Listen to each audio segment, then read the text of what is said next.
The earliest records of the use of gold in medicine come from Alexandria, Egypt. More than 5,000 years ago the Egyptians consumed gold for bodily, mental and spiritual purification.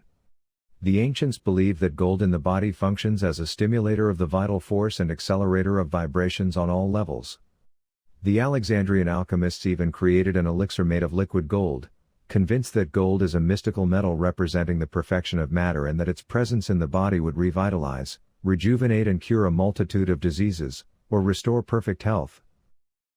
From the book Transylvanian Sunrise written by Radu Cinamar, we learn that in 2002 one of the Pentagon's geostationary satellites spotted a mysterious structure inside the Bucegi Mountains. In 2003, with the help of a very advanced technology, it was possible to penetrate inside this mysterious structure, apparently built by an enigmatic extraterrestrial civilization and used thousands of years ago by the Atlantean priests. The team that went inside the Bucegi Mountains found, among other things, an amphora filled with a mysterious white powder. A sample of this white powder was analyzed by a team of American researchers.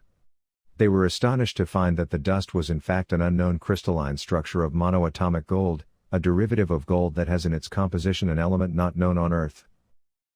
Let's see what the book Transylvanian Sunrise says about this monoatomic gold. About 10 meters past the control panel we came to a square, outlined in material on the ground. The side of the square measured about 3 meters and its surface, perfectly smooth, was of a golden yellow color. In the middle was a small dome, with height of about 15 centimeters, with a slit in the side of the dome.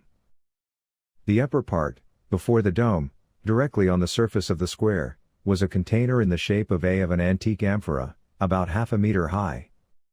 The contents of the amphora are one of the highlights of the find, Caesar explained. Personally, I'm inclined to believe that this is what he so desperately wanted. The Venerable Mazzini wanted for himself and the Masonic elite. The amphora had no patterns or inscriptions.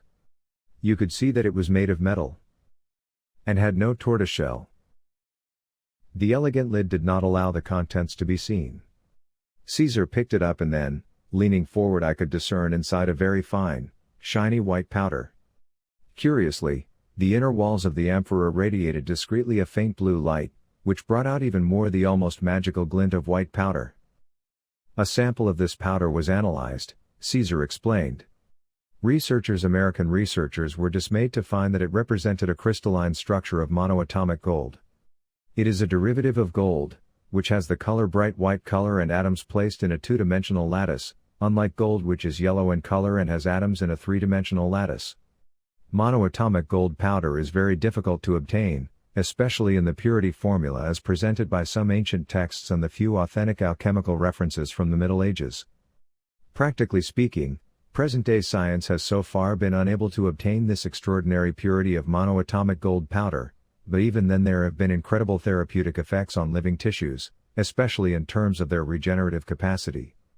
This is why there are still very few sources of information on the technology of obtaining monoatomic gold, and from what I understand from one of American scientists, there is a lot of interest from NASA in research in this direction, as huge funds have been invested. I had never heard of monoatomic gold until that moment, nor had I what it could be used for. But why are some people so interested in this powder? I asked Caesar. Did you tell Signor Mazzini about the existence of gold? The Venerable was informed even before he came here about the powder from amphora. I don't know how, I don't know where the Masonic elite had such sources of information, but they had long known of the existence of monoatomic powder in this place. I've been wondering why Signor Mazzini was so interested in getting possession of it. I talked to our scientists and the Americans, who seemed to be more in touch with the subject. They told me that in the pure form, the powder greatly stimulates certain energy flows and exchanges at the cellular level and especially at the neuronal level. In other words, it causes a very accelerated process of rejuvenation process. They told me that, theoretically, a person can live in the same physical body for several thousand years, provided that he consumes, at certain intervals and in certain quantities, a certain amount of this powder. It is astounding and almost inconceivable for the condition and contemporary human mentality, but it explains many puzzling aspects of the history of mankind, linked to the incredible longevity of some important figures and also, sheds light on the hidden intentions of the world's Masonic elite. My gasp of surprise was gone. I remained frozen in place, waiting for further explanation from Caesar. Modern technology does not yet allow us to achieve the purity of monoatomic powder, which is necessary to trigger the general energetic process of revitalization and rejuvenation of the body. Moreover, analysis of the sample of this powder has shown that the atoms of are arranged in a planar lattice, but they are combined with atoms of another element that is not yet known on Earth. This complicates matters further, because it is not known what characteristics of the powder, other than those mentioned in ancient texts, which conservative scientists ignore completely,